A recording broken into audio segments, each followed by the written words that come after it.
SSC GD भरती 2025 महाराष्ट्रतर्फे जेव्हापासून SSC GD भरतीची आन्सर की आली आणि तेव्हापासून भरपूर विद्यार्थ्यांचे वारंवार एकच कमेंट होते की सर आम्हाला या ठिकाणी आन्सर कीमध्ये आमचे मार्क या ठिकाणी घसरलेले आहे आणि कमी मार्क आम्हाला जे एसएससी जीडी भरतीमध्ये ह्या वर्षी कमी पडलेले आहे आणि एसएससी जीडी भरतीचा रिझल्ट कधी लागणार आहे, रिझल्ट कोणत्या तारखेला या ठिकाणी लागणार आहे आणि एसएससी जीडी भरतीमध्ये नॉर्मलायझेशनमध्ये किती मार्क वाढणार आहे या ठिकाणी आणि एसएससी जीडी भरतीचा यावर्षी महाराष्ट्राचा कट ऑफ किती या ठिकाणी जाणार आहे, SC ST OBC EWS open या कॅटेगरीचा आणि आम्हाला फायनल सिलेक्शनसाठी किती मार्क असले पाहिजे जेणेकरून आमचं या ठिकाणी सिलेक्शन होणार आहे। तर सेफ झोन या ठिकाणी काय असणार आहे जेणेकरून आपलं या ठिकाणी फायनल सिलेक्शन होणार आहे, तर किती मार्कावर आपलं सिलेक्शन होणार आहे याबद्दल जे आपण आजच्या व्हिडिओच्या माध्यमातून बोलणार आहे आणि याबद्दल तुम्हाला यावरून जे एक अंदाज सुद्धा लागणार आहे की आपल्याला किती मार्क असले पाहिजे जेणेकरून आपलं या ठिकाणी सिलेक्शन होणार आहे। तर आजचा जो हा व्हिडिओ होणार आहे तर हा पूर्ण अभ्यास पूर्ण होणार आहे।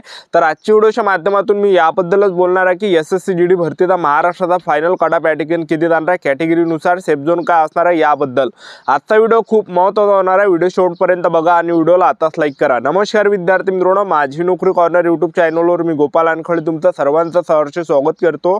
तर मित्रांनो, व्हिडिओचा थंबनेल बघून तुमच्या लक्षात आलं असेल की आपला व्हिडिओ कोणत्या टॉपिकवर होणार आहे।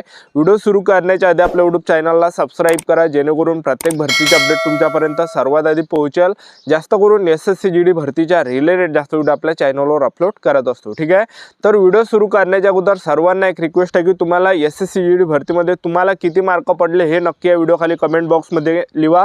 तुमची कॅटेगरी एससी कॅटेगरीची असाल तर एससी कॅटेगरीवाला किती मार्क पडले या ठिकाणी अशा प्रकारे तुम्ही या ठिकाणी मेसेज आपल्याला जे कमेंट बॉक्समध्ये लिहायचं आहे। जे एसटी कॅटेगरीचे असाल तर तुम्ही सुद्धा कमेंट बॉक्समध्ये लिहा किती तुम्हाला मार्क पडले आहे। ओबीसी कॅटेगरीचे असाल किती मार्क तुम्हाला पडले, त्याचबरोबर तुम्ही ईडब्ल्यूएस कॅटेगरीचे असाल तर किती मार्क तुम्हाला आन्सर कीमध्ये पडले, त्याचबरोबर तुम्ही जर या ठिकाणी ओपन कॅटेगरीचे असाल तर किती मार्क तुम्हाला या ठिकाणी पडले हे नक्की या व्हिडिओ खाली कमेंट बॉक्समध्ये लिहा जेणेकरून मला सुद्धा एक अंदाज या ठिकाणी लागणार आहे की कोणकोणत्या कॅटेगरीमध्ये म्हणजे सरासरी मुलांना या ठिकाणी किती मार्क पडलेले आहे, ठीक आहे। तर आता एसएससी जीडी भरतीचा जो रिझल्ट आहे तर हा कधीपर्यंत या ठिकाणी लागणार आहे, कारण की बरेच विद्यार्थ्यांचे कमेंट होते की सर एसएससी जीडी भरतीचा रिझल्ट कधी लागणार आहे। तर पहा, एसएससी जीडी भरतीचा जो रिझल्ट लागायला हा थोडासा टाइम आहे, जवळपास एप्रिल ते मे महिन्यामध्ये तुमचा एसएससी जीडी भरतीचा रिझल्ट लागणार आहे आणि त्या लिस्टमध्ये नाव आलं तर आपल्याला ग्राउंडसाठी बोलावलं जाणार आहे, ठीक आहे। तर तुम्हाला संयम ठेवायचा आणि आपली प्रॅक्टिस या ठिकाणी चालू ठेवा, ठीक आहे। तुम्हाला जर 90 जरी मार्क पडले असेल, 80 जरी तुम्हाला मार्क आहे तर फिजिकलची तयारी तुम्ही या ठिकाणी चालू द्या। फिजिकलची तयारी बंद नका करू। तुम्हाला 80 जरी मार्क असले तरी सुद्धा तुम्हाला ग्राउंडसाठी बोलावलं जाऊ शकते, कारण की नॉर्मलायझेशनमध्ये जवळपास 15-15, 20-20 मार्क सुद्धा यावर्षी वाढू शकते, कारण की भरपूर अशा म्हणजे हार्ड शिफ्ट ज्या यावर्षी होत्या, ठीक आहे। तर तुम्हाला 80 मार्क असेल तर ग्राउंडची तयारी तुम्ही या ठिकाणी दौड जी आपली चांगली जबरदस्त चालू द्या, आपलं ग्राउंड चांगलं चालू द्या, 5 किलोमीटर रनिंग आणि यामध्ये 1600 मीटर रनिंग आपली प्रॅक्टिस या ठिकाणी चालू द्या, ठीक आहे। तर आता एसएससी जीडी भरतीचा महाराष्ट्राचा फायनल सिलेक्शन या ठिकाणी मुलांचं किती मार्कावर होणार आहे याबद्दल मी तुम्हाला सांगून देतो। कॅटेगरीनुसार कडाप या ठिकाणी किती जाणार आहे, तर सर्वात अगोदर मी तुम्हाला महिला उमेदवारांचा कडाप सांगतो आणि त्यानंतर पुरुष उमेदवारांचा कडाप मी सांगणार आहे, ठीक आहे।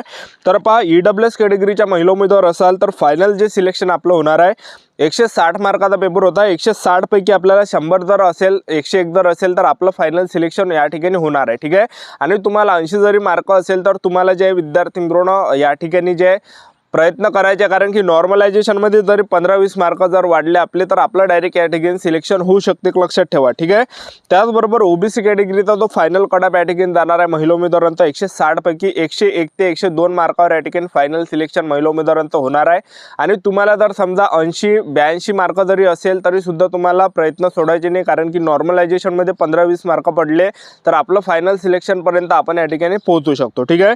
त्याचबरोबर एससी कॅटेगरीचा जो कडाप आहे महिला उमेदवार तर हा किती जाणार आहे, तर पहा 160 पैकी जो कडाप जाणार आहे महिला उमेदवारांचा तर 103 मार्कावर आपलं फायनल सिलेक्शन या ठिकाणी एससी कॅटेगरीच्या महिला उमेदवारांचं होऊन जाणार आहे, ठीक आहे।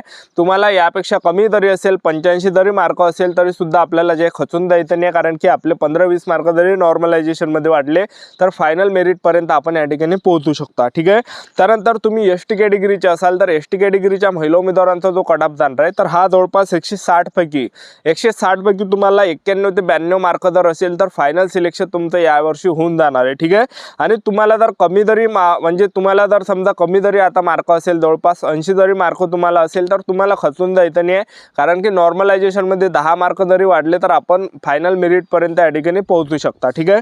त्यानंतर तुम्ही ओपन कॅटेगरीच्या महिला उमेदवार असाल तर ओपन कॅटेगरीच्या महिला उमेदवारांचा जो फायनल कटऑफ या ठिकाणी जाणार आहे 160 पैकी, तर हा जवळपास 106 मार्कापर्यंत आपलं फायनल सिलेक्शन या ठिकाणी ओपन कॅटेगरीच्या महिला उमेदवारांचा होऊन जाणार आहे. ठीक आहे.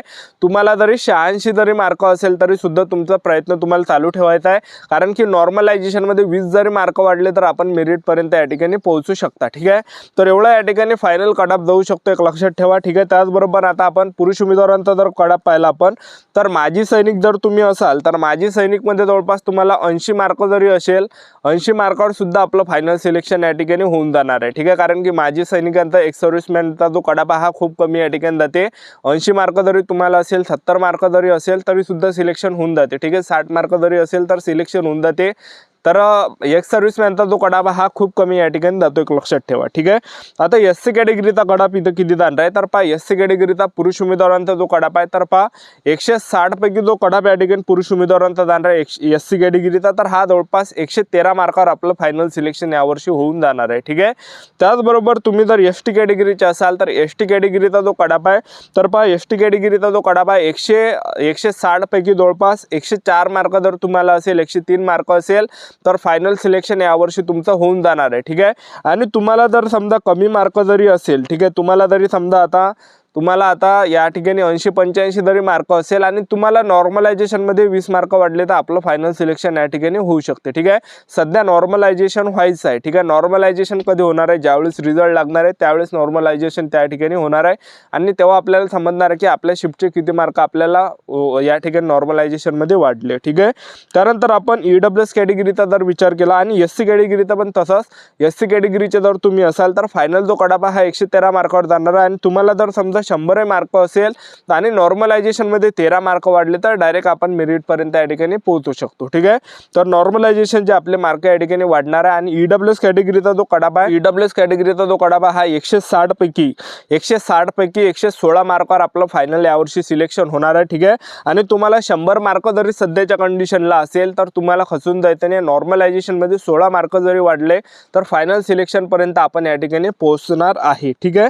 त्यानंतर ओबीसी कॅटेगरीचा जो कटऑफ आहे तर ओबीसी कॅटेगरीमध्ये तुम्हाला 160 पैकी 116 जर मार्क असेल तर फायनल सिलेक्शन आपलं यावर्षी होऊन जाणार आहे. ठीक आहे. आणि तुम्हाला जर समजा 100च मार्क असेल, ओबीसी कॅटेगरीचे असाल आणि नॉर्मलायझेशनमध्ये जवळपास 16 मार्क जरी वाढले तर फायनल सिलेक्शनपर्यंत, फायनल मेरिटपर्यंत आपण या ठिकाणी पोहोचणार आहे. ठीक आहे.